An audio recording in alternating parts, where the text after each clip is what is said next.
तुका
राम कृष्ण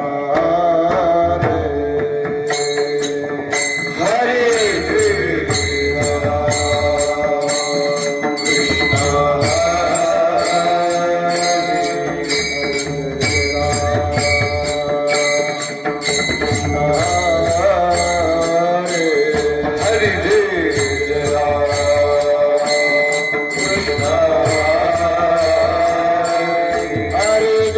राम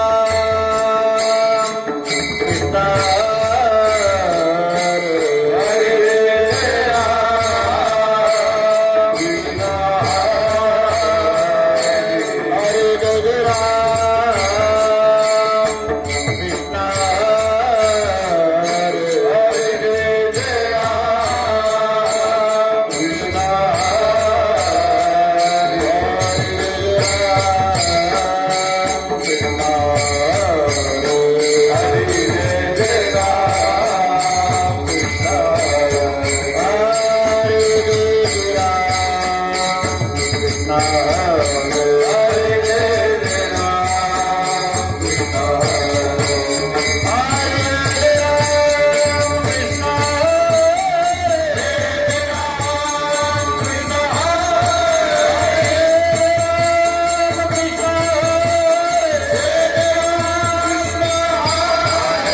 देव आपोआप भेटे देव चरणी ठेविता भाव आपोआप भेटे देव आपोआप भेटे देव आपोआप भेटे देव म्हणून गुरु सरोदावे रूप जना सियानावे रूप जना सियानावे रूप जना सियानावे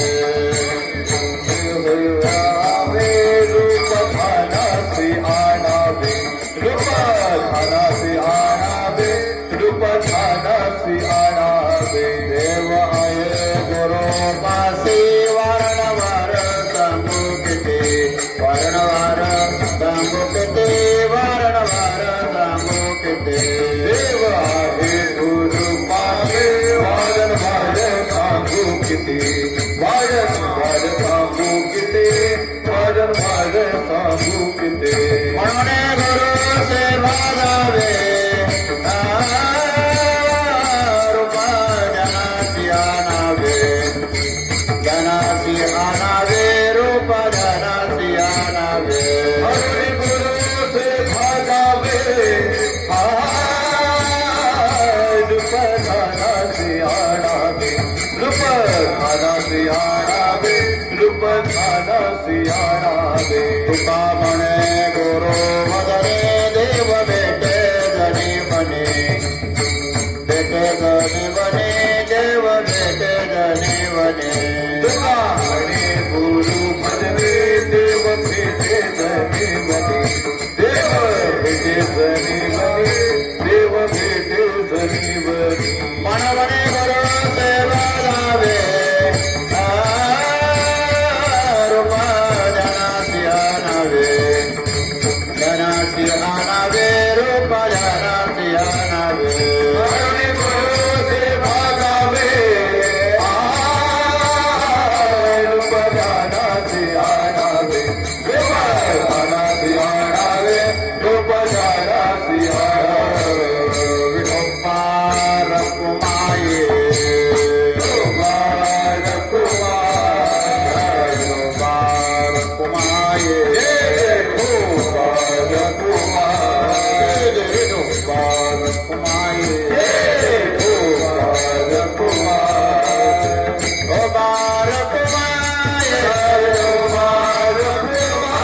कुमार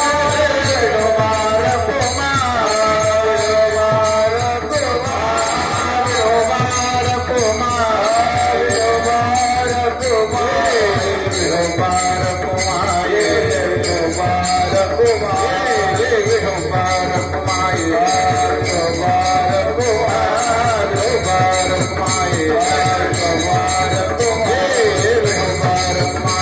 विठोबार कुमार विठोबार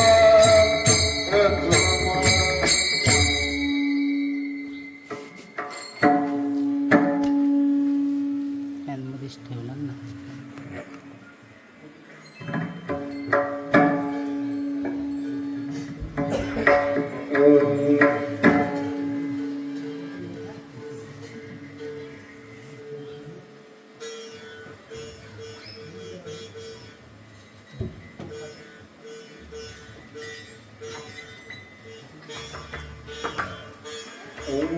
हॅलो हॅलो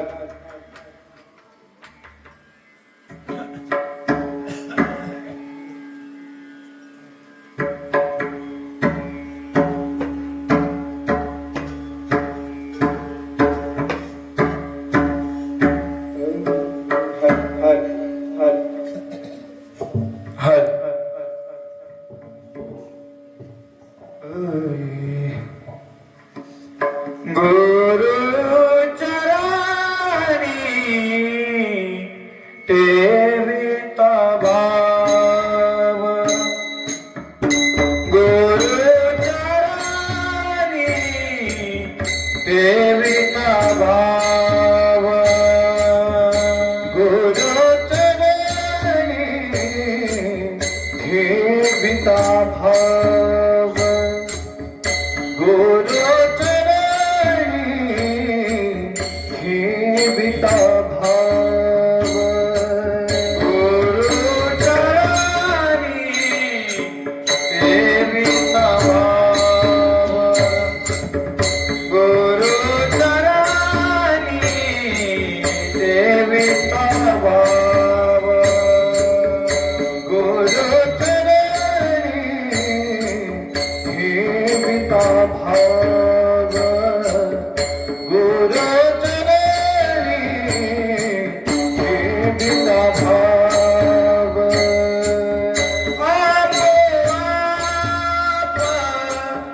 भेटे देवा आपोआप भेटे देवा आपोआप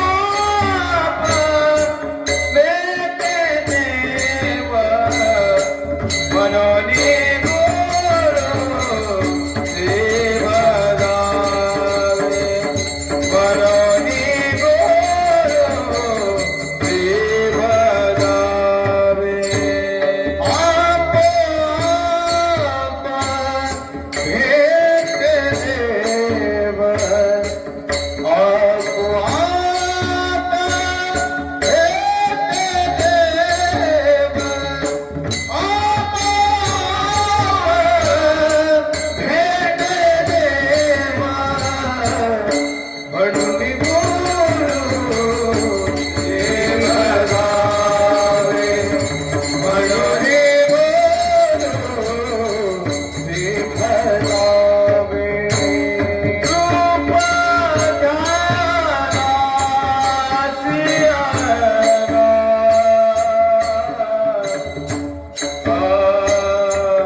गुरुचरणे ठेविता भाव आप भेटी देव मनवणे गुरुसी बजावे रूप जनासी अनावे देव आहे गुरुपासे देव आहे गुरुपासे वारंवार सांगू किती मनवणे गुरुसी बजावे रूप जनासी अनावे तुका म्हणे गुरु भजनी देव भेटे जनीवनी मनवणे गुरुसी बजावे रूप जनासी अनावे पांडुरंगा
करू प्रथमाडमणा दुसरे चरण समतांक्या त्यांच्या कृपादानक देता विस्तार बाबाजी सद्गुरु दास तुका गुरुर् ब्रह्मा गुरु विष्णु गुरुर्देव महेश्वरा गुरुर् साक्षात परब्रह्म तस्मै श्री गुरे नमः ओम नमः ज्ञानेश्वरा करुणा करा तुदया तुमचा अनुग्रह लादलो पावन झालो चराचरी विठाल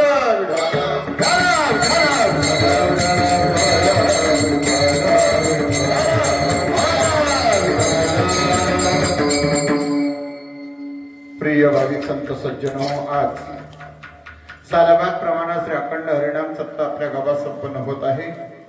अखंड महायज्ञाचा किंवा अखंड हरिनाम सप्ताहाचा दुसरा दिवस आहे. सेवेकरता घेतलेला अभंग जगद्गुरु तुकोबाराय यांचा सुंदर अभंग आहे. गुरु चरणी ठेविता भाव आपोआप भेटे देव मनवणे गुरुसी भजावे रूप जनासी अनावे देव आहे गुरुपासे वारंवार सांगू किती मनवणे गुरुसी भजावे रूप जनासी अनावे तुका म्हणे गुरु भजनी देव भेटे जनीवनी मनवणे गुरुसी भजावे रूप जनासी अनावे. सुंदर अभंग आहे. सांगायचं म्हणजे पुढे अखंड महायज्ञ आपल्या गावात चालू आहे. आपल्या गावचे रहिवासी अनंत दादा शिंदे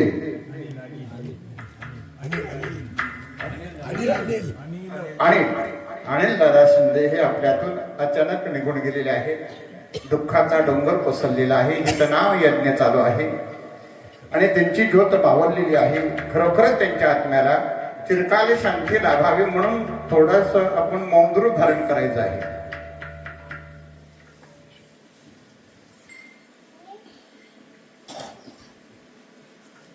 पुंडलिका वरदे श्री ज्ञानदेव पंढरीनाथ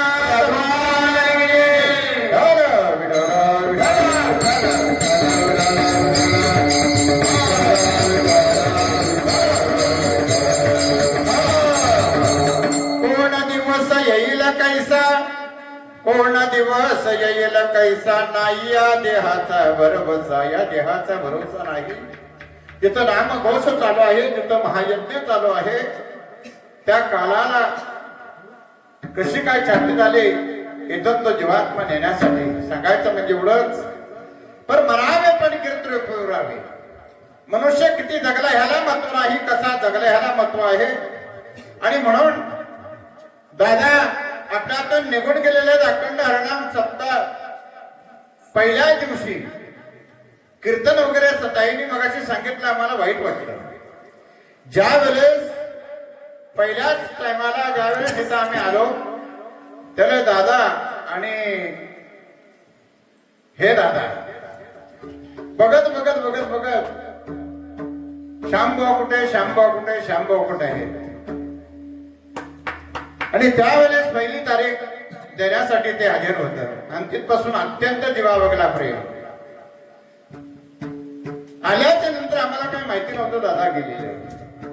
ताईंनी सहज सांगितलं, म्हणलं महाराज बुवा गेलेले आहे. अत्यंत वाईट वाटलं. जो आवड आहे सर्वांना तोची आवड आहे देवाला. जो सर्वांना आवडतो देवाला आवडतो एवढं बोलणं वावगं ठरणार नाही. आणि म्हणून सांगायचं म्हणजे एवढं, ज्या ज्या टायमाला आपण इथं अखंड हरिनाम सप्ताह ज्या दिवशी चालू आहे त्या दिवशी बरेच वर्ष आपण जिवंत आहोत, तोपर्यंत त्यांची आठवण येईल एवढं बोलणं वावगं ठरणार नाही. विठाल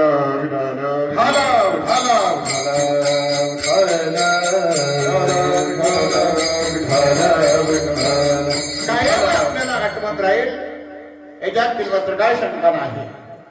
आता काही लोक म्हणतील जिथं नामस्मरण चिंतन आहे तिथं यम येऊ शकत नाही. मग यमाने कशी काय नेली हो? सांगायचं म्हणजे एवढं, ज्या गावात भजन कीर्तन होतात तिथं यमदूत येत नाही, विष्णुदूत येतात. म्हणून दादा भाग्यवान पुण्यशील, त्यांना न्यायला विष्णुदूत आला असावं. म्हणून भाग्यवान पुण्यशील आपण मंडळी आहोत. सांगायचं म्हणजे एवढंच, यासाठी भक्तीची व नामस्मरणाची गरज आहे. त्या कलियुगात जर देवापर्यंत जर आपल्याला पोहोचायचं जर असेल तर हरी प्राप्तीशी उपाय धरावे संतांचे ते पाहिजे. देवाजवळ जर पोहोचायचं असेल तर संतांना शरण गेलं पाहिजे. शरण गेले आणि काय हो ते फळ तुका म्हणे कोल उद्धरिलं. आपण कोण आहोत याची जाणीव होते. म्हणून आपण नेमकं कोण आहोत याची जाणीव होण्यासाठी महाराज सांगतात, त्या देवाची भेट आणि ओळख होण्यासाठी गुरु चरणी ठेविता भाव आप भेटे देव. आपला भाव नाही का हो? देव पावल काय, तो आहेच काय? ओके नाही, आपण तर्क अनार्थ लावतो. कारण म्हणे नाही भाव म्हणे देवा मला पाव. देव अशाने पावायचा नाही हो, भाव पाहिजे. भाव तिथे देव आहे. भावपूर्ण तुम्ही देवाची भक्ती करा. देव आपलासा झाल्याशिवाय राहण्याची मात्र काय शंका नाही. आपण नेमकं कोण आहोत याची जाणीव करून घेतली पाहिजे. एकदा जाणीव झाली, जिकडे पावे तिकडे देव अभाविका न दिसे भाव. ओ रामदेव होता, पण देवपण येण्यासाठी त्यांना वशिष्ठ मुनींना शरण जावं लागलं. त्यावेळेला आम्हाला कळलं की मी देव आहे. भगवान श्रीकृष्ण देव होता, पण देवपण येण्यासाठी त्यांना सांदीपणाला शरण जावं लागलं. आणि त्यावेळेस त्याला कळलं की मी देव आहे. आपण सुद्धा देव आहोत. हे कळण्यासाठी आपल्याला सुद्धा काय करावं लागणार आहे? गुरु करावं लागणार आहे. गुरु का करावा? तर गुरु करणे म्हणजे माणसाचा दुसरा जन्म. मनवणी गुरु से वदावे, रोप ध्यानासे आणावे. आपण कोण आहोत त्याची जाणीव करण्यासाठी आपण गुरु केलं पाहिजे. सद्गुरु वाचुनी सापडे ना सोय, धरावे ते पाय आधी. आपणा सारखे करते तात काळ, नाही काळ वेल दया लागे. आपणा सारखे करते तात काळ. जेव्हा आम्ही बिघडलो तुम्ही बिघडे ना, परिसाच्या संगेलो हो बिघडला. आम्ही बिघडलो नाही, आम्ही घडलो तुम्ही घडाल, पण कशाने? परमार्थाने. म्हणून काय गुरु करावा? गुरु करणे म्हणजे माणसाचा दुसरा जन्म. मग आपला अनेक गुरु आहेत. तर पहिला गुरु कोणता? आपला आई वडील. पहिला आपला आई वडील. दुसरा गुरु शिक्षक. तिसरा गुरु सद्गुरु. आणि पाचवा गुरु शिवमंगलम, ज्याच्या आपण आज्ञेत राहतो तो गुरु. विठ्ठल विठ्ठल.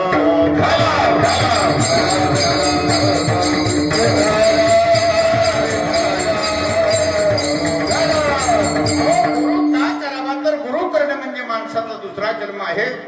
नामदेवानी देवाला जेववली हो. देव लहानपणापासून नामदेवा संग.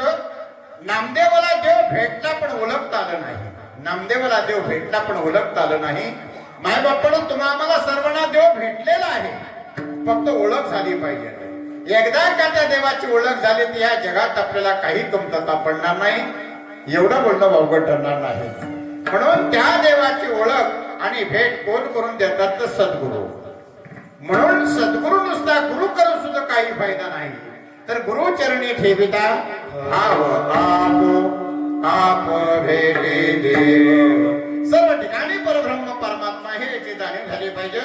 आणि एकदा जाणीव झाल्याच्या नंतर या जगात आपल्याला काही कमतरता नाही. चांगदेवानी 1400 वर्ष तपश्चर्या केली. किती? 1400 वर्ष कलियुगात जगला तो चांगदेव. पण शेवटला चांगदेव कोरा तो कोरात राहिला हो. कोरा तो कोरात राहिला. सांगायचं म्हणजे एवढंच, ज्या वेळेस हे निवृत्ती ज्ञानदेव सोपान आणि मुक्ताबाई हे चांगदेवाला शिष्याने सांगितलं की त्या चांगदेवाला सांगितलं की हा पृथ्वी तलावर 4 युगत जन्माला आलेले आहे. 4 युगत जन्माला आलेले आहे. चांगदेवाचा एक नेम होता. 1 वर्ष 12 महिन्याची तपश्चर्या. 12 महिने पूर्ण झाल्याच्या नंतर जटा झाडायचा. त्या राज्यात माणसं मेलेली जाळत नव्हती, अशा उकरीच्या जागेवर टाकायचे. आणि चांगदेवाची तपश्चर्या पूर्ण झाली की चांगदेव धावत जायचा आणि त्या मेलेल्या माणसाला स्पर्श केल्यानंतर माणसं जिवंत व्हायची मेलेली. पण त्याच वर्ष चांगदेवाची तपश्चर्या पूर्ण व्हायला 4-8 दिवस बाकी होत. आणि त्याच वाटेने निवृत्ती ज्ञानदेव सोपानाने मुक्ताबाई चाललेले आहेत. त्या मुक्तेने विचारलं, दादा यंदा काय कोरोनाची सत पसरली काय? एवढी माणसं इथं मेलेली आहेत? हो म्हटलं. म्हणलं मेलेली माणसं अशी ढोरांसारखी का टाकलेली आहेत? उघड्यावर का टाकलेले आहेत? त्यांनी सांगितलं, ह्या राज्यात एक योगी चांगदेव आहे. त्यांनी 1400 वर्ष तपश्चर्या केलेली आहे. त्याची तपश्चर्या पूर्ण झाल्याच्या नंतर तो येतो, त्या मेलेल्या माणसांना स्पर्श केला की मेलेली माणसं जिवंत होतात. दादा चांगदेवाची तपश्चर्या पूर्ण व्हायला किती दिवस आहेत? म्हणजे 7-8 दिवस आहेत. जर 7-8 दिवसाच्या आत जर या माणसाला आपण जिवंत केली तर त्या कुटुंबात जे राहतील नाही का हो, सर्वांना आनंद वाटेल. म्हणलं हे शक्य नाही. म्हणलं दादा का शक्य होणार नाही? मी जिवंत करू का? म्हणलं तुझी जर आज्ञा जर असेल तर दादा मी यांना जिवंत करतो. त्या छोट्याशा मुक्ताबाईने त्या मेलेल्या माणसाला कारे झोपला चला पळा असं म्हटल्याच्या नंतर धडाधडची माणसं उठली, आपल्या घरोघर गेलेली आहेत. ही वार्ता चांगदेवाला कळली की त्या लहानशा मुक्तेनं मेलेली माणसं जिवंत केली आहे, म्हणजे आपल्यापेक्षा ते श्रेष्ठ आहे. म्हणून चांगदेव ज्यावेळी वाघावर बसून ज्यावेळी ह्या चौघांना जाण्याचा प्रयत्न केला तर पहिला पत्र पाठवला. पत्र काय लिहायचा हे ज्ञान नव्हतं. साष्टांग जर केला तर आपल्यापेक्षा मोठा होतोय आणि आशीर्वाद दिला तर आपल्यापेक्षा लहान आहे. मोठ्याने लहानांना कशाला भेटायला जायचं? मोठ्याने लहानांना कशाला भेटायला जायचं? पण लहान जर म्हणलं तर आमच्यापेक्षा मोठे होते. म्हणून त्या शिष्यांजवळ कोरा कागद पाठवला. कोरा कागद पाठवल्याच्या नंतर म्हणलं हा घेऊन जा आणि त्यांना द्या. निवृत्तीनाथांच्या हातात तो कागद दिला त्या शिष्याने. निवृत्तीनाथांनी मागून पुढं बघितलं तर कोरा. ज्ञानोबरायाने सांगितलं, दादा काय मागा पुढं बघता माझ्याकडे द्या. त्याने बघितलं तोही कोरा. स्वप्नाच्या हातात तो कागद गेला, मागं पुढं बघितलं कोरा. मुक्ताबाईने तो कागद असा विस्कवून घेतला, मागं पुढं बघितलं तो कोरा. देवा ज्ञानदेवा चांगदेवानी म्हणतो 1400 वर्ष तपश्चर्या केली, अजून कोरा तो कोराच राहिला. दादा कोरा राहिला. मुक्ते असा बोलू नये. आणि म्हणून ही वार्ता जाऊन चांगदेवाला सांगत चांगदेवाला क्रोध आला, राग आला आणि त्या रागाच्या भरात वाघावर बसून त्या 4 भावंडांना भेटण्याचा प्रयत्न केला. पण हे 4 भावंडांना कळलं की चांगदेव आपल्या भेटीला येणार आहे. त्यावेळी निर्जीव भिंत चालवली. बोलवीला रेडा चालविले भिंते आणि चांगदेवाला उतरली. त्यावेळेस भिंत चालवली आणि त्यावेळेस चांगदेवाचे उतरले. चांगदेव वाघावरून खाली उतरला आणि धावत गेला आणि त्या मुक्तीला शरण गेला. शरण गेली आणि काय होते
तो 1400 वर्ष ज्याने तपश्चर्या केली तो 1400 वर्षाचा चांगदेव त्या लहान मुक्तीला शरण गेला. माझी मुक्ताई मुक्ताई 10 वर्षाचं लेकरू चांगदेव योगियाने तिला मानला रे गुरु. त्या 10 वर्षाच्या बालिकेला चांगदेवाने गुरु मानलं. म्हणून महाराज सांगतात गुरु चरणी ठेविता भाव आपोआप भेटी देव मनमुनी गुरुशी वदावे रूप ध्यानाशी आणावे. आपण कोण आहोत त्याची जाणीव झाली पाहिजे.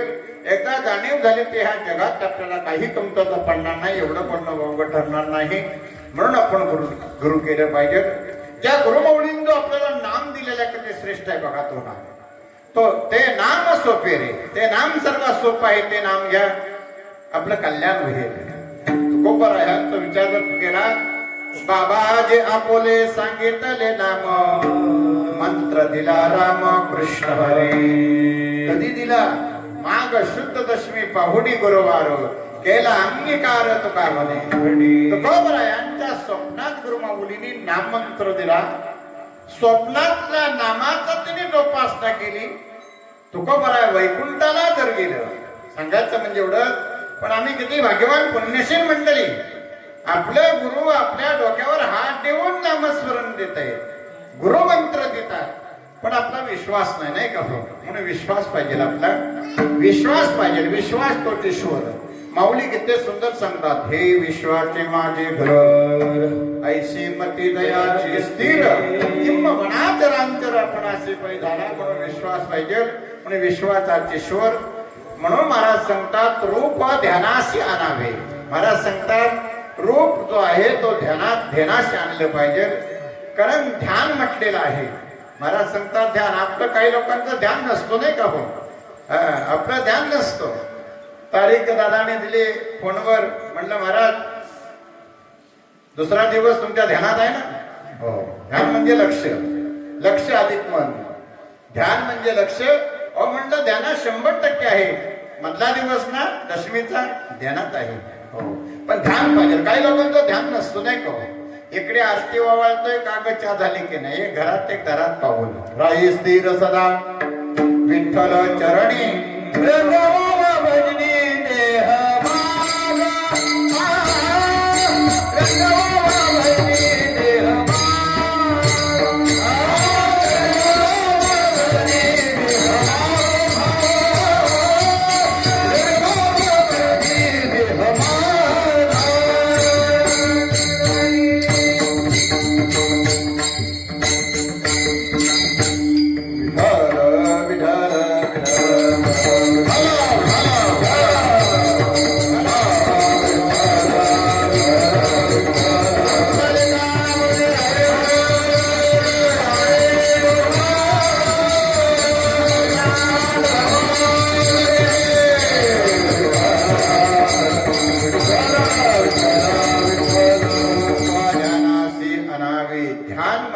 लक्ष लक्ष अधिक मन. आपल्या मनाचं लक्ष सतत आत्मारामाकडे असलं पाहिजे. त्यालाच आत्माराम म्हटलेला आहे, त्यालाच ईश्वर म्हटलेला आहे. लक्ष्मण कोणाला म्हटलेला आहे, राम कोणाला म्हटले, भरत कोणाला म्हटले, शत्रुघ्न रावण कोणाला म्हटलेला आहे. सीतामाई नेमके कुठे आहे? ज्याच्या जीवनात सुख आणि दुःख ती सीतामाई. ज्याच्या जीवनात सुख आणि दुःख ती सीतामाई. आपल्या जीवनात सुख किती आहे हो? थोडं आहे नाही का? सुख पाहता जवा पडे, दुःख पर्वता एवढे. पण ज्याच्या जीवनात सुख आणि दुःख ते सीतामाई. एक जोडपा होता व नवीनच लग्न झालेला, अत्यंत जीवाला एकमेकावर प्रेम करायचे. पण शेजारी एक घर होता. अहो उठल्यापासून भानगड तर झोपेपर्यंत एकमेकाला कुदगायची तो, एवढी वाईट परिस्थिती. पण शेजारी तो जोडपा होता, काय कधी मध्ये मध्ये हसायचे, चांगल्या आनंदाने त्यांचा संसार प्रपंच चालला होता. एक दिवस त्या दोन्ही बाया पाण्यावर चाललेल्या होत्या. त्या नवीन जोडप्याला त्या दिवसातून दररोज भांडण व्हायचे नवरा बायकोंची. त्यांनी सहज त्या बाईला प्रश्न विचारला, म्हणा तुमचा संसार म्हणजे चांगला चाललेला आहे, आमचं बघा सकाळी उठल्यापासून भानगड तो झोपेपर्यंत. सुख नाही म्हटलं, सुख नाही, सतत आमच्याकडे भानगड आहे. त्यावेळेला ती बाई हसली. हसल्याच्या नंतर म्हणलं, हो तुम्हाला काय माहिती आमचा संसार चांगला आहे, सुखाने चाललाय. त्याने सांगितलं, हो नेहमी बघावं तर तुमच्या घरात सतत हसण्याचा आवाज येतो, चांगलं हसण्याचा आवाज येतो. तुमची बाई हसते, तुमचा पती हसतो, तुम्ही हसता. त्याने सांगितलं, तुमच्या डोक्यावर परिणाम झालेला आहे. आम्ही का असतो माहितीये का? तुमचा तर संसार मला असं तर बरं आहे, पण तुमच्यापेक्षा आम्हाला एवढी आमची बिकट परिस्थिती आहे. मग तुम्ही हसता याचं कारण त्याने सांगितलं, आम्ही का असतो माहितीये का? सांगायचं म्हणजे एवढं, पती घरी आल्याच्या नंतर त्यांचा आणि माझा छत्तीचा आकडा. भानगड झाली तर जी हाताला वस्तू भेटल तर पती मला फेकून मारतो. आणि ती वस्तू जर मला लागली तर पती हसतो. आणि मी तिकडून मारली, पतीला लागली तर मी हसतो. हुकली की ते हसतात, लागली की ते हसतात. म्हणून तुमचा संसार चांगला आहे, त्याच्यापेक्षा आमचा बिकट आहे. म्हणून ज्याच्या जीवनात सुख आणि दुःख ती सीतामाई. लक्ष अधिक मन. आपल्या मनाचं लक्ष सतत आत्मारामाकडे असलं पाहिजे, तोच लक्ष्मण. कुंभकर्ण आलोचपण करणे. नाव गंगोबाय 8 दिवस अंघोळ नाही. आलोचपण करणे. रावण कोणाला म्हटलेलं आहे? ज्याच्या जीवनात काम, क्रोध, मोह, मत्सर, अहंकार, तोच रावण आहे. म्हणून जे जे आहे तुझं पाशी परी तो जगात पदासी. म्हणून आपण नेमकं कोण आहोत त्याची जाणीव होण्यासाठी आपण काय केलं पाहिजे? तर गुरु केलं पाहिजे. सद्गुरु वाचुनी सापडेना सोय, करावे ते पाय अध्याधी. आपणा सारखे करते तात्काळ, नाही काळवेल तयालागे. आपणा सारखे करते तात्काळ, नाही काळवेल तयालागे. देव आहे गुरुपाशी, वारंवार सांगू कधी तुकोबाराया सांगतात की देव जर बघायचा असेल तर गुरु जवळ आहे. म्हणून आपण गुरु केलं पाहिजे. विठ्ठल विठ्ठल.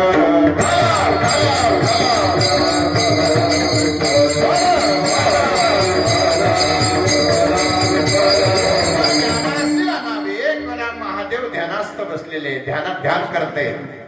महादेव ध्यानास्थ बसलेले आहेत. माता पार्वतीने विचारलं, नाथ तुम्ही कोणाचं व ध्यान करता? त्याने सांगितलं, मी आत्मारामाचं. मी आत्मा परमेश्वर, मी आत्मारामाचं ध्यान करतोय. त्यावेळेस रामाचं जसं नाव घेतल्याच्या नंतर पार्वतीला जरा खटकलं. पार्वतीने सांगितलं, ऐकलं का? ज्याचं तुम्ही ध्यान करता ना, तर तुमचा राम आहे ना, राम तो म्हणलं बायून वेडा आहे. सीतेला रावणाने पलवून नेली आणि प्रत्येक झाडा झुडपणा आलिंगन घेत आहे. शीते करत आहे. काय त्यांचं तुम्ही ध्यान करता? ध्यान सोडून द्या. त्यावेळेस तिने सांगितलं, म्हणलं तू वेडे आहेस.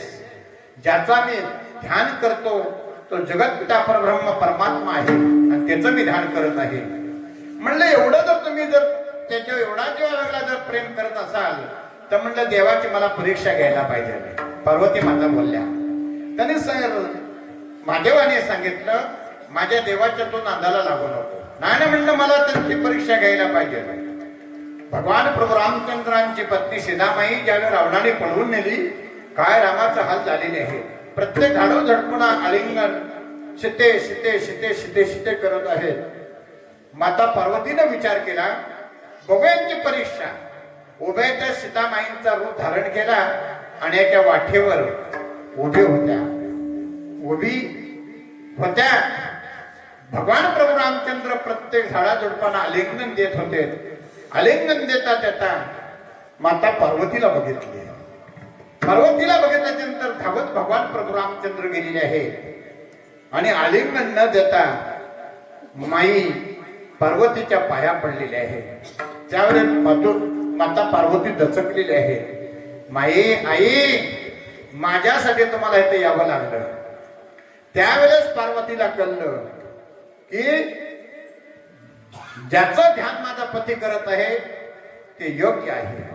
आणि म्हणून त्या देवाची ओळख होण्यासाठी माता पार्वतीने आग्रह केला हे मला ज्ञान प्राप्त झालं पाहिजे. आणि म्हणून माता पार्वतीला ज्ञान सांगण्यासाठी म्हणलं उघड्यावर नाम सांगून त्याचा फायदा नाही. आणि म्हणून एकांत नदीच्या किनाऱ्यावर माता पार्वतीला महादेवाने नेलेले आहे. डोक्यावर हात ठेवला.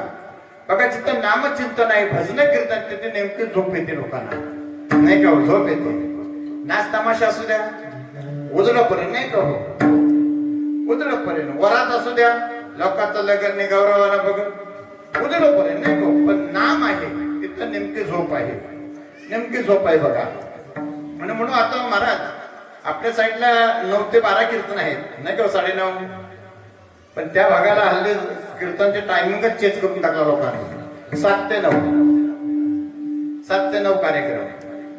एका गावाला आम्ही 7 ते 9 कार्यक्रमाला गेलो होतो, हजर झालो. पण योगायोगाने हरिपाटली मंडळी आली नाही हो. म्हणलं आता महाराज काय करायचं? म्हणलं तुम्ही सांगाल ते. मला हरिपाठ आला नाही, तुम्ही कीर्तन करून घ्याल का? ओ जेवायला पाहिल्यानंतर पहिली भाकरी खायची का भात काय हे जर कळलं नसेल तर का उपयोग जेवण हो? खायला करणे धरणीला भर. म्हणलं येऊ देऊ हरिपाठ येऊ दे ना. तेवढ्यात आम्ही हरिपाठ तेवढ्यात आलेला आहे. हरिपाठ एवढा रंगवला 9 वाजवलं हो. आता कीर्तन टायमिंग किती दिला होता? 7 ते 9. आता 9 वाजेपर्यंत जर हरिपाठ याने गेलं मग जेवायचं कधी आणि खायचं कधी? पुन्हा माझ्याकडे मंडळी आली. म्हणलं महाराज आता काय करायचं? म्हणलं तुम्ही सांगाल ते. म्हणलं जेवून घेऊ का? म्हणलं जेवून सुद्धा घ्या. मंडळी जेवायला बसली आहे. जेवायला बसल्याच्या नंतर एवढी लोक जेवायला होते काय विचारू नका. गर्दीत गर्दी हो, गर्दीत गर्दी. पण एवढी लोक हुशार होते ती आपल्या 2 तालुक्यात सापडणार नाही. मंडणगड तालुक्यात पण नाही आणि महाड तालुक्यात पण नाही. अहो जी लोक घरी गेली ती परत आलीच नाही. एवढी लोक हुशार हो, एवढी लोक हुशार होते. आणि फक्त कार्यक्रमाला फक्त लोक 8, खायला 300 आणि कीर्तनाला 8च हो. पण कीर्तन संपल्याच्या नंतर त्या दादांना बोलून घेतलं. म्हणलं इकडे या दादा. म्हणलं कावही परिस्थिती जेवायला जागा नव्हता आणि आता कीर्तन फक्त 8च. म्हणजे ते 8च राहिलेले आहेत कारण 8 गावचा सत्ता आहे का ना तो. म्हणून गावचा एक माणूस नेमलेला आहे ना तर तीही तुम्हाला 3 रस्ते पडली. असा जर आपण जर परमार्थ जर केला तर देव आपल्या स्वप्नात सुद्धा येणार नाही. भाव पाहिजे, भाव पाहिजे. म्हणून भावपूर्वक तुम्ही देवाची भक्ती करा. देव आपलाचा झाल्याशिवाय राणाने त्याची काय शंकर आहे. विठ्ठल विठ्ठल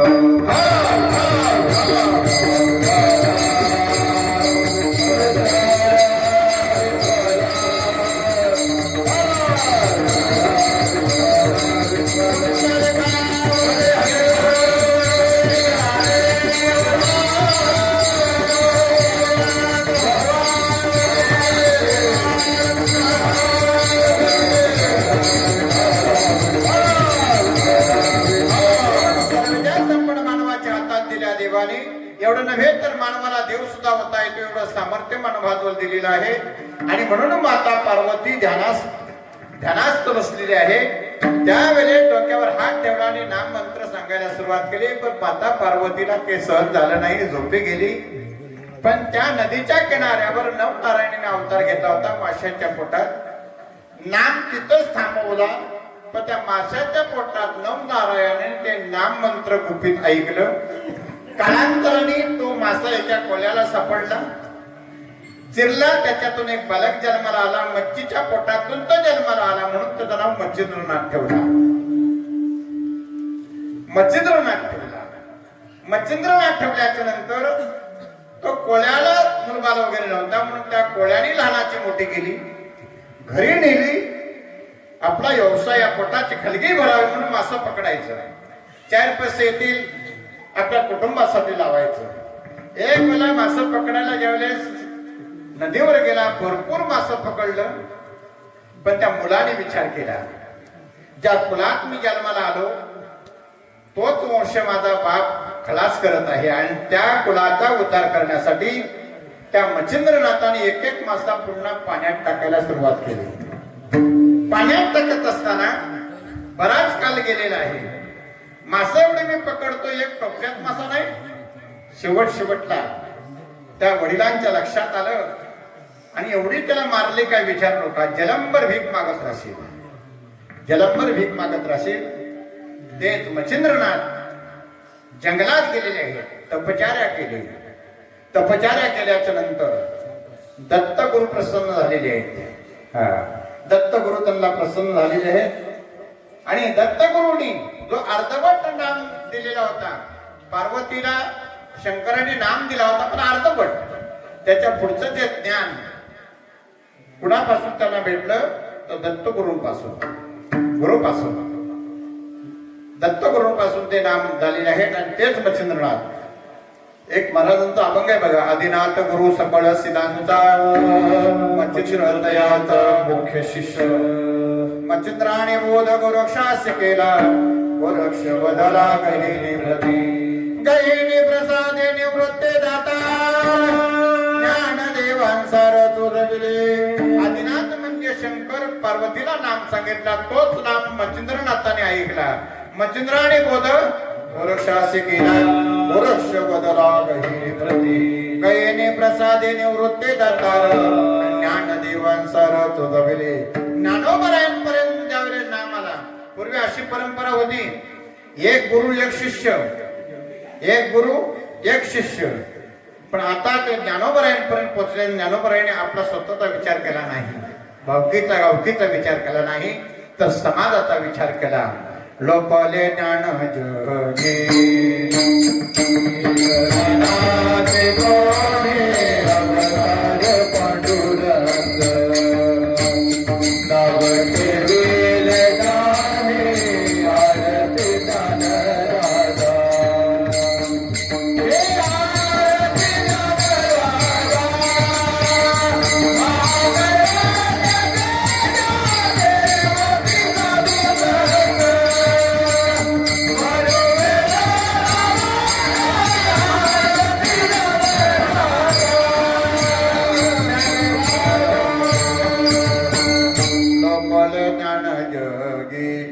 ज्ञानाचे कोणी अवतार पांडुरंग, नाव ठेविल ज्ञाने आरती ज्ञान राधा.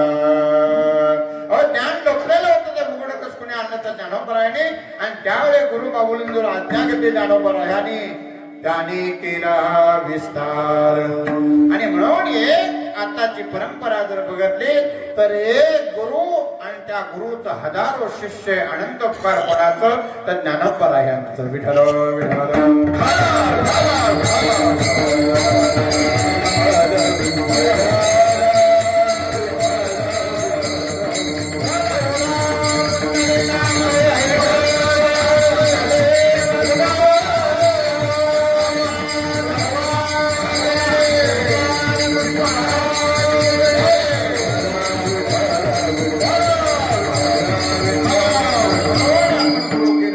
आपण कोण आहोत त्याची जाणीव होते.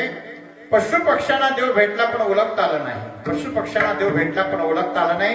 कुत्र्या मांजराला देव भेटला पण ओळखता आला नाही. माणसाला देव भेटलेला फक्त ओळखता आलं पाहिजे. मानवाला भगवंताने श्रेष्ठ का मानली? कारण सर्वविद्या संपन्न मानवाच्या हातात दिल्या. एवढं नव्हे तर मानवाला देव सुद्धा होता येतो, एवढं सामर्थ्य मानवाला दिलेलं आहे. म्हणून मानवाच्या जन्मात सर्व लग्न कार्य पाचवी माणसाचे खिडूक मुडूक आहेत, फक्त माणसाचे होतात, पशु पक्ष्यांच्या होत नाहीत. बघा एक उदाहरण सांगतो, लगेच तुम्हाला समजेल. ज्या वेळेस राजा दशरथ गेल्याच्या नंतर राम आणि लक्ष्मण वनात होते. एक दिवस रात्री स्वप्न पडला भगवान प्रभू रामचंद्रला, हे रामा, माझा जो आत्मा आहे अतृप्त झालेला नाही, त्याला मोक्ष भेटण्यासाठी एक काम कर, पिंडदान पुरा कर, पिंडदान कर. आणि पिंडदान करण्यासाठी भगवान प्रभू रामचंद्राला राजा दशरथाने स्वप्नात सांगितलं. त्याला लक्ष्मणाला दुसऱ्या दिवशी सांगितलं, आपल्या वडील माझ्या स्वप्नात आलं होतं की त्यांचं पिंडदान केलं पाहिजे, दर्पण केलं पाहिजे, तरच त्यांना मोक्ष, नाही तर मोक्ष भेटणार नाही. एक दिवस फक्त बाकी शिल्लक राहिला होता. भगवान प्रभू रामचंद्राने असा विचार केला, पिंडदान करायला म्हणजे साहित्य पाहिजे नाही का हो. आता साहित्यच नव्हतं हो, आणि म्हणून साहित्य नाही, म्हणून एका नदीच्या किनाऱ्यावर माता पार्वती, लक्ष्मण आणि भगवान प्रभू रामचंद्र पिंडदान करण्यासाठी नदीवर आणलेली आहे. एक भटजीला बोलवले, म्हणजे ब्राह्मणाला बोलवलेली आहे. एक गाय होती, तुळस आणली, सर्व साहित्य, पण पीठ नाही हो, हे वनवासी, पीठ कुठून भेटणार. आणि म्हणून राम आणि लक्ष्मण एका गावात, एका शहरात साहित्य आणायला गेलेले. पण साहित्य आणायला गेलं, दूर अंतर असल्या कारणानं इकडे वेळ निघून गेलेली होती. सीतेला राजा दशरथाने साक्षात सांगितलं, हे सोनवाय, जर का तू लवकरात लवकर जर पिंडदान जर केलं नाहीस तर माझा आत्मा तृप्त होणार नाही, सदैव भटकत राहील. तू पिंडदान कर, पिंडदान कर. त्यावेळेस सीतामाईने विचार केला, माझा पती तर साहित्य आणायला गेलेले आहे, पण ते साहित्य आणेपर्यंत जर वेळ जर झाला तर माझ्या सासऱ्याचा आत्मा तृप्त होणार नाही. आणि म्हणून पिंडदान करण्याचा अधिकार स्त्रियांना नाही, पुरुषांना नाही का हो. पण पहिला जर पिंडदान कोणी केला असेल तर सीतामाईने केला, राजा दशरथाचा. आता पिंड कसा तयार केला, वाळू घेतली आणि त्या वाळूचं पिंड तयार केलं. आपल्या अल्पबुद्धीप्रमाणे तिने पिंडदान केलेलं आहे. पिंडदान केल्याच्या नंतर राम आणि लक्ष्मण तिकडून साहित्य घेऊन आलेले आहेत. सीतामाईने सांगितलं, काही चिंता करू नका, मी सर्व कार्यक्रम हुरकून टाकलेला आहे. हे म्हणलं शक्य काय, याला साक्षी कोण आहे, पुराव्याला कोण आहे. तू खरोखरच पिंडदान केलंस की नाही, की बायांना पिंडदान करण्याचा अधिकार नाही, आणि तू म्हणतेस की मी पिंडदान केलेलं आहे. त्यावेळेस सीतामाईने हात जोडून भगवान प्रभू रामचंद्राला विनंती केली, खरोखर मी पिंडदान केलेलं आहे. तुम्हाला जर खरं जर वाटत असेल तर ह्या भटजीला विचारा, ब्राह्मणाला विचारा. ब्राह्मणाला विचारा म्हटल्याच्या नंतर ब्राह्मण काकाला विचारलं सीतामाईने, काका मी पिंडदान केलं की नाही, प्रभूला सांगा, माझ्या धन्याला सांगा मी पिंडदान केलं की नाही. त्या भटजीने विचार केला, सीतेने पिंडदान केलं मी बघितलं, पण तिने काय अजून दक्षिणा दिली नाही. जर का मी खोटं जर बोललो, रामाने पुन्हा पिंडदान जर केलं तर मला दक्षिणा भेटेल. आणि त्या दक्षिणाच्या लालचीनं तो ब्राह्मण खोटं बोलला, मी बघतच नाही हो. त्यावेळेस सीतामाईला क्रोध आला आणि ब्राह्मणाला शाप दिला, आजपासून तुमच्या पोटाला कधीच कांदा लागणार नाही, सदैव तुम्ही भिक्षुक राहा. ब्राह्मणाला शाप दिला सीतामाईने. नंतर एक गाय होती हो, त्या गाईला सांगितलं, ए गोमाते, सांग माझ्या प्रभूला की मी पिंडदान केलं की नाही. त्याला गाय सुद्धा खोटं बोलले हो, गाय खोटं बोलले. गायीने सांगितलं मी बघतच नाही. रागाच्या भरात सीतामाईने गाईला ही शाप दिला, आजपासून तुझी पुढून कोण पूजा करणार नाही, मागून पूजा करेल. कारण मागून पूजा करण्याचं 2-3 कारण दिलेली आहेत. 2-3 कारण आहे. कारण लक्ष्मी माता ज्या वेळेला गोमातेजवळ एकदा गेली होती, मला थोडा तरी जागा दे, थोडा जागा दे. त्यावेळेस गोमातेने सांगितलं, 33 कोटी देव माझ्या शरीरात आहे, थोडा सुद्धा आता जागा नाही. पण शेवटला म्हणलं एक जागा आहे, तर शेणाच्या ठिकाणी त्यांना तो जागा दिलेला आहे, म्हणून मागून पूजा करतात. मी सीतामाईंनी शाप दिलेला आहे, आजपासून तुझी पुढून कोण पूजा करणार नाही, मागून पूजा करते. त्याच्यानंतर तुळस होती, त्या तुळशीला विचारलं, ए वृंदामाय, सांग माझ्या प्रभूला की मी पिंडदान केलं की नाही. त्याला तुळस सुद्धा खोटं बोलली. सीतामाईनं तुळशीला सुद्धा शाप दिला, हो आजपासून उकिरड्या जागेवर जन्माला याल, भलत्याच ठिकाणी. बघा वृंदावनात तुळस लावा सुकल, पण गौरव किती तुळशी आहेत बघा. उकिरड्या जागेवर भला मोठ्या, त्याला पाणी घालू नका, काय नको, एकदम तेजस्वी फुललेल्या त्या. तिला शाप दिला. नंतर 5वा वटवृक्ष म्हणजे वडाचं झाड, त्या वडाला विचारलं, हे कल्पवृक्ष, सांग माझ्या प्रभूला मी पिंडदान केलं की नाही. त्यावेळेस वटवृक्ष खरा बोलला, रामा, सीतेनं पिंडदान 100% केलं आहे. त्यावेळेस सीतामाईने त्यांना वरदान दिलं, जोपर्यंत चंद्र आणि सूर्य आहे तोपर्यंत तुझे कीर्ती अमर राहील, तू सदैव कल्पवृक्ष. हा, जोपर्यंत चंद्र सूर्य आहे तुझा तेज कधी ढळणार नाही. आणि ह्याच्या पुढे जी लोक दर्पणने पिंडदान तुझ्या खाली करतील, पापी जरी असलं तर मोक्ष भेटेल, स्वर्ग प्राप्ती भेटेल. सांगायचं म्हणजे एवढ्या छोट्या छोट्या गोष्टी त्या आपण केल्या पाहिजे, नाही का? केल्या चंद्र मग तू अवघाचा सुखरूपोशी जन्मो जन्मेचे दुःख विसरसी. म्हणून साधी सोपी गोष्ट आहे ती आपण केली पाहिजे. म्हणून मानवाला भगवंताने श्रेष्ठ मानण्याचं कारण सर्व विद्या संपन्न मानवाच्या हातात दिल्या. एवढे नव्हे तर मानवाला देव सुद्धा होता येतो. आपण देव आहोत, पण देव पण येण्यासाठी आपण नेमकं काय केलं पाहिजे तर गुरु चरणे ठेविता भाव, आप भेटे देव, मनमुने गुरुसे भजावे, रूप ध्यानासी अनावे, देव आहे गुरु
मनवणे गुरुसे भजावे, रूप धनासी अनावे.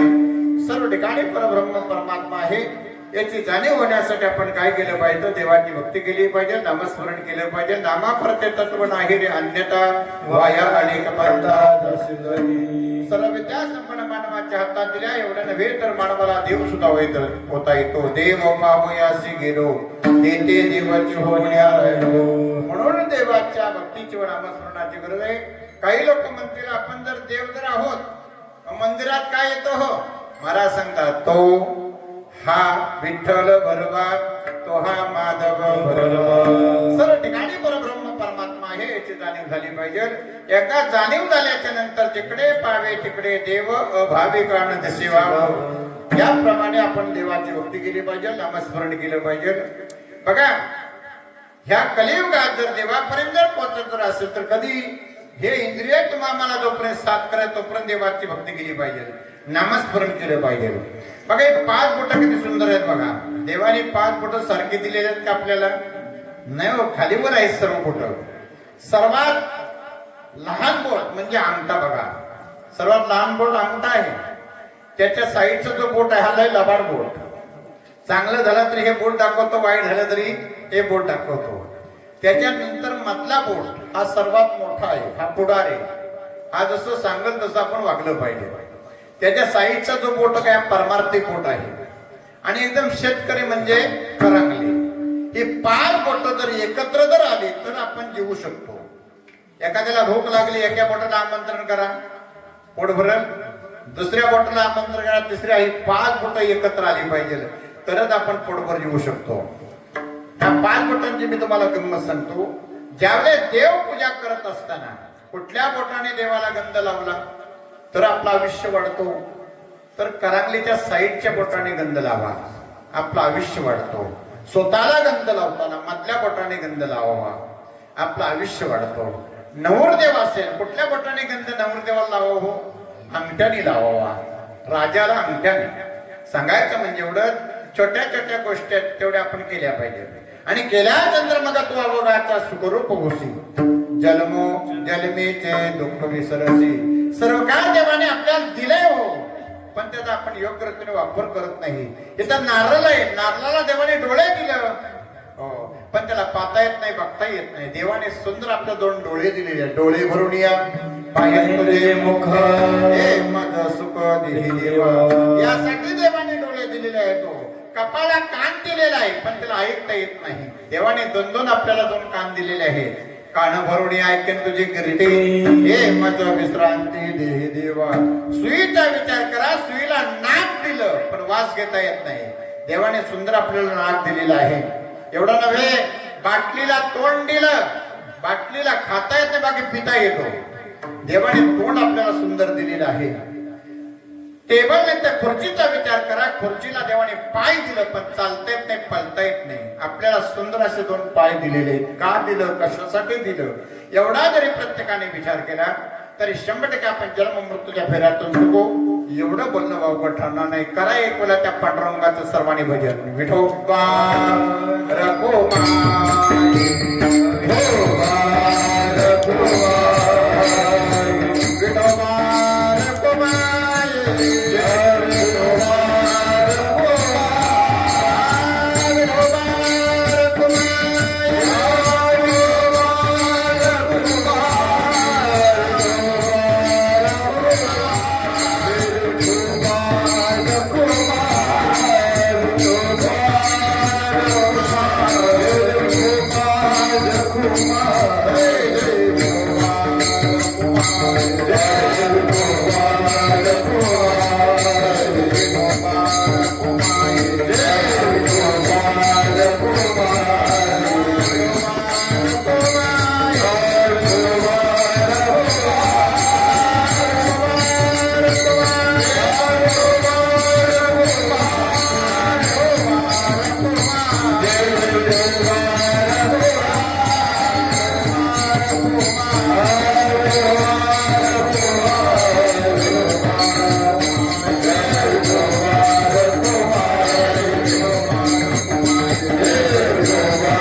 वदावे रूप धनासी अनावी.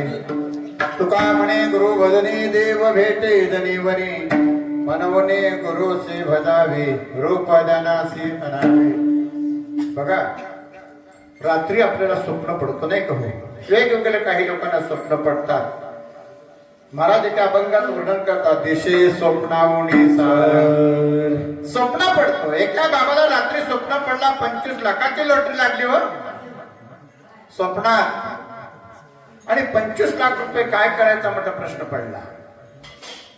झोपडाय तोडायचा, बंगला बांधायचा, शेतीबाती सोडून द्यायची. एक पत्नी आहे तिथं 2 करायच्या स्वप्नात हो. पण स्वप्न रंगवत सकल उजाडतो. स्वप्नात बाबा बंगल्यात, पण उजाडल्याच्या तिथं खाली कोणत्या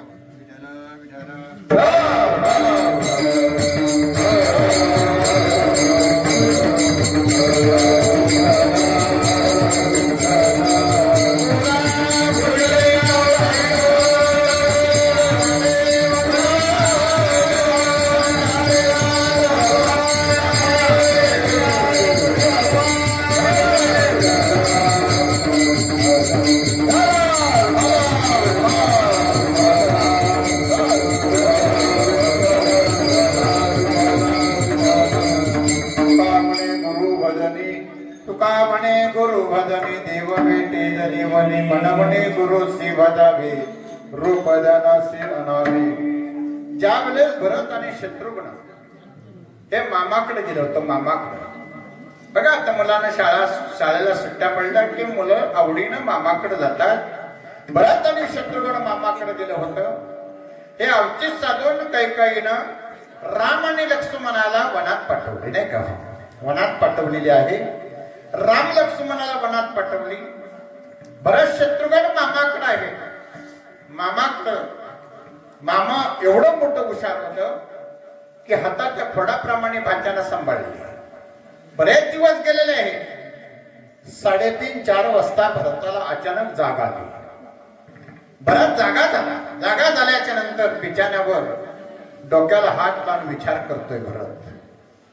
मामाला जाग आली. मामाने अचानक भरताला प्रश्न विचारला, ए भरता, बाबा का झोपत नाही रे? झोप, उजाडलं नाही, अजून अंधार भरपूर आहे, झोप म्हटलं. मामा मला झोप लागत नाही. बाबाची आठवण आली का? आईची आठवण आली का? दादाची आठवण आली का? असं जर असेल तर उद्या सकाळ उजाडल्यानंतर तुला मी अयोध्यात सोडून देत, पण आता झोप बाबा, झोप झोप झोप झोप म्हटलं. नाही नाही मामा, मला काही बाबाची आईची कोणाची आठवण आली नाही, पण मला स्वप्न पडला. त्यावेळेस मामाने सांगितलं, ए भरता, अरे स्वप्न हे असतो ते खोटं असतो. खोटं म्हणलं, झोप म्हटलं.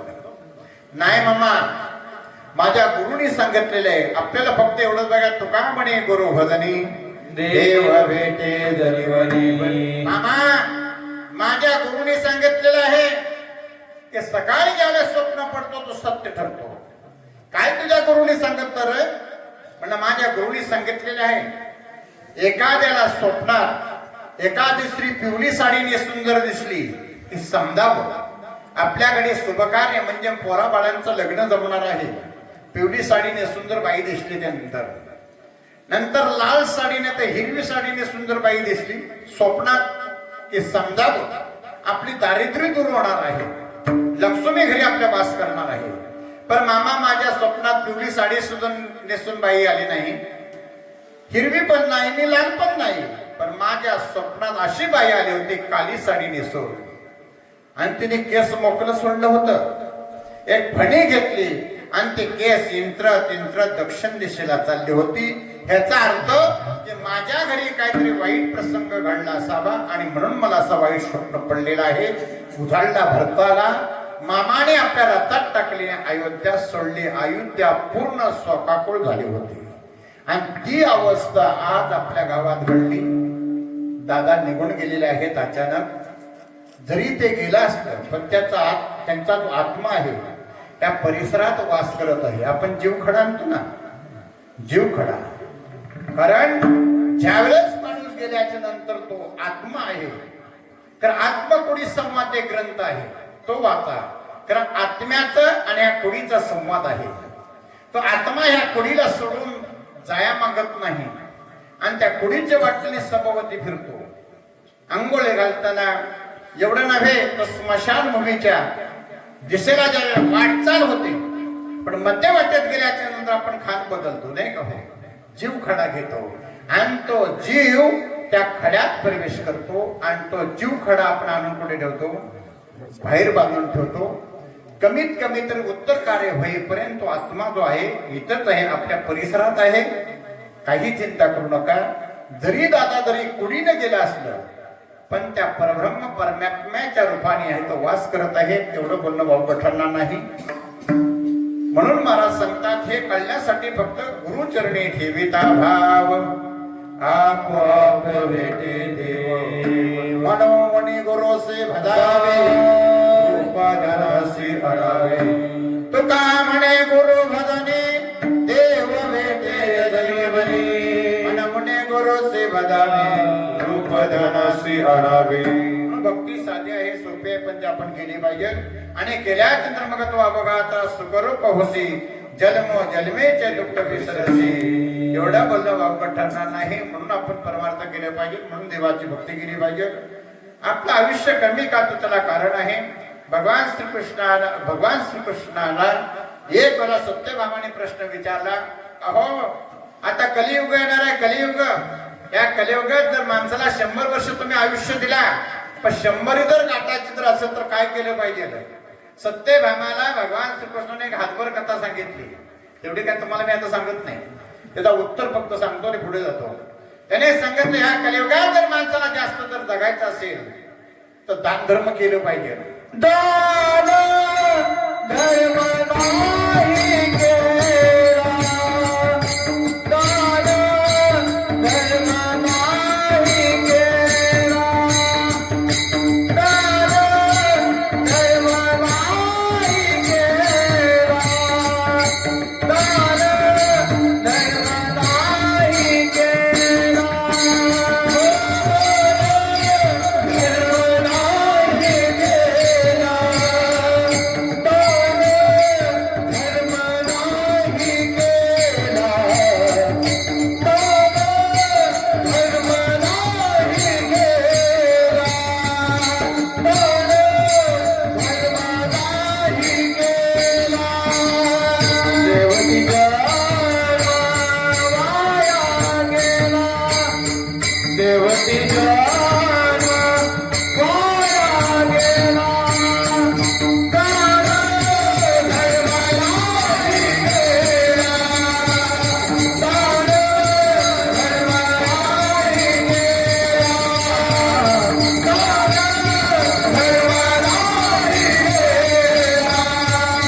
सांगितलं दान आणि धर्म केलं पाहिजे. धर्म करा, धर्म करा, देव येतील हो घरा. धर्म पांडवांनी केला पण द्वारकेत राणा पांडवा घरी काय? कारण पांडवांनी दान धर्म केला म्हणून जीवनात दान धर्म केलं पाहिजे. आणि दुसरा प्रश्न, थोरा मोठ्यांचा आशीर्वाद घेतलं पाहिजे. जर आशीर्वाद जर तुम्ही घ्याल म्हाताऱ्या कोताऱ्या लोकांचं तर आपलं आयुष्य वाढतो. या दोन गोष्टी तुम्ही जीवनात करा. आपल्याला कशाचीच कमतरता पडणार नाही. एवढं बोलणं अवघड ठरणार नाही. सांगायचं म्हणजे एवढं देवाने सर्व त्या संपूर्ण मानवाच्या हातात दिलेले आहे. एखाद्याच्या हाताला जर खास सुटली की समजावं पैसा येणार आहे नाहीतर जाणार तरी आहे. डोकीला खास सुटली की समजावं चांगलं विचार आपल्या डोक्यात येत आहे म्हणून डोक्याला खास सुटते. एखाद्या मणक्याला जर खास सुटली, पाठीला जर खास सुटली की समजावं की आपल्या मागे कोणतरी निंदा करतोय. पायाच्या तलव्याला जर खास सुटली की समजावं की आपल्याला कुठेतरी प्रवास करायला होणार आहे. छोट्या छोट्या गोष्टी त्या आपण करा आणि केल्यानंतर या जगात आपल्याला काही कमतरता पण एवढं बोलणं अवघडणार नाही. त्या ज्ञान प्राप्त होण्यासाठी आपण नेमकं काय केलं पाहिजे? गुरु चरणी ठेविता भाव आपोआप भेटे देव. मनोमनी गुरुसे भजा रूपधनासे म्हणावे. देव आहे गुरुपासी वारंवार संगती. तुका म्हणे गुरु भजनी देव भेटे जरी. वेदाभावी थोडक्यात सेवा आजची पूर्ण झालेली सेवा परमपिता परब्रह्म परमात्मा पांडुरंग रुक्मिणी मातेच्या सेवाचरणात करून पवनपुत्र हनुमंतरायांच्या सेवाचरणे अर्पण करून स्वानंद अरुण बाबा बसलेला सर्व बंधू आणि भगिनींच्या सेवाचरणे अर्पण करून आजचा पूर्ण आपला दुःखदायक दिवस गेलेला आहे नाही का? अत्यंत दुःखाचा डोंगर आपल्यावर कोसळलेला आहे.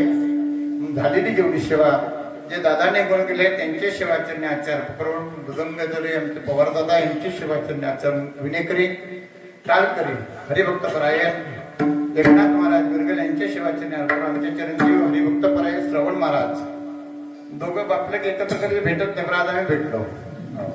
झालेली सेवा त्यांचे सेवाचरणे अर्पण करून आमचे चौदार दादा यांचे सेवाचरणे अर्पण करून आमचे लंकर दादा आलेले आहेत त्यांची सेवाचरणे अर्पण करून सर्व ग्रामस्थ मंडळी ही तर ज्ञानाची खाण आहे नाही का? मी मागच्या कार्यक्रमाला सांगितलं अशा ज्ञानी मंडळीत कार्यक्रमाला आम्हाला तुम्ही संधी दिलेत आमचं परम भाग्य. झालेली सेवा सर्व महिला मंडळ ग्रामस्थ मंडळ सर्वांच्या सेवाचरणे अर्पण सेवेला पूर्णराम देऊ. सेवा हरिभक्त परायण आमच्या सुलोचनाताई यांचे सेवाचरणे अर्पण सेवेला पूर्णराम. ज्यांचं अनंत उपकार तुमच्या आमच्यावर आहेत अशा परमसंतांचं एक वेळा सार्वजनिक भोजन करा. उद्या एकादशी आहे नाही का? हो सांगायचं म्हणजे एवढंच आपल्या एकादशी का करावी? कारण एकादशी दया चंद्य अहरणेश व्रत करी तो नेमाने तया वैकुंठेचे पेने. तर एकादशी आहे हो एवढं तरी आपण त्याची आठवण घेत तया वैकुंठेचे पेने. कारण शरीरावर जेवढं रोम आहे केस आहे ते पापाला राहण्याचं घर आहे. जसं आपल्याला आपण जसं घर बांधतो तसं जेवढं आपल्या केसात रोम आहे म्हणजे केस आहे ते त्या छिद्रात तो पाप काय करत असतो वास्तव्य करत असतो. म्हणून एकादशीचा उपवास झाल्याच्या नंतर पाप आपल्याला स्पर्श सुद्धा करत नाही आणि म्हणून एकादशीचा महत्व आहे आणि म्हणून एकादशी धरावी. एकादशी दारिद्र्य जर तुम्हाला जर दूर करायची जर असेल तर एकादशीच्या दिवशी पिठाचा दिवा करा आणि तुळशीत लावा. पिठाचा दिवा तुळशीत लावा. पण आपण ज्यावेळेस पूजा करत असताना पूर्व पश्चिम दिशेला आपण काय करतो त्या दिव्याचा तोंड करतो. पण एकादशीच्या दिवशी पिठाचा दिवा ज्यावेळेस कराल तुळशीत लावाल तर उत्तरेला तोंड असावा. कारण कुबेराचं स्थान उत्तरेला आहे. कधीच तुम्हाला दारिद्र्य येणार नाही. श्रीमंती दारिद्र्य दूर होईल. अशा छोट्या छोट्या गोष्टी त्या केल्या पाहिजेत. आणि म्हणून जेवढी झालेली सेवा सर्व मंडळींच्या सेवाचरणे अर्पण सेवेला पूर्णराम देऊ. वेळ अभावी तुमका सेवा समजलं दादा गेलं आमच्या ताई बोलल्या असा प्रकार घडला. अत्यंत वाईट वाटला. सांगायचं म्हणजे एवढंच जरी वाईट वाटला पण ज्या टायमाला इथं आम्ही येऊ दादांची आठवण आहे. प्रत्येकाला आठवण आहे प्रत्येक माणसाला आज अमक्या दिवशी सप्त्याच्या पहिल्या दिवशी कीर्तन झाला आणि दादांची ज्योत मावळली. आपण आहोत तोपर्यंत त्यांची आठवण राहील एवढं बोलणं वावगं ठरणार नाही. ज्यांचं अनंत उपकार तुमच्या आमच्यावर आहेत अशा परम संतांचं एक वेळा सार्वजनिक सर्वांनी काय करायचं आता भजन करायचं. संतांचं भजन का करावं तर त्याला कारण आहे. तुका म्हणे पापे जाती संतांची ज्ञानेश्वर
तुका म्हणे गुरुभजनी तुका म्हणे गुरुभजनी तुका म्हणे गुरुभजनी तुका म्हणे गुरुभजनी तुका म्हणे गुरुभजनी तुका म्हणे गुरुभजनी तुका म्हणे गुरुभजनी तुका म्हणे गुरुभजनी तुका म्हणे गुरुभजनी देवा भेटे धनीवाणी देवा भेटे धनीवाणी बळी गुरुदेव धावे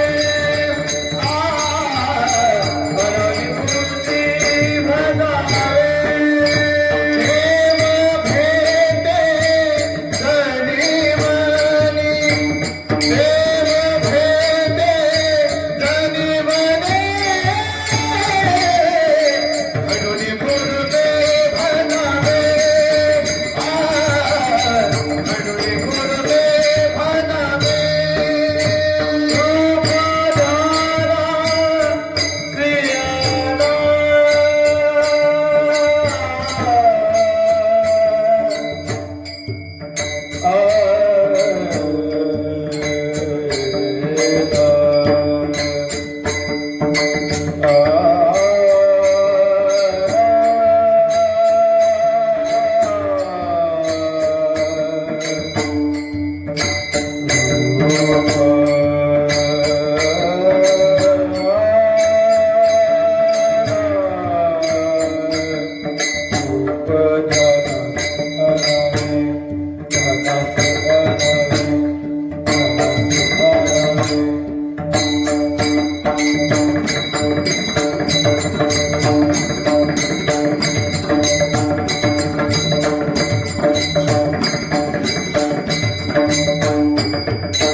माझे सद्गुरू स्वामी गणेशनाथ महाराज सद्गुरू स्वामी अविनाथ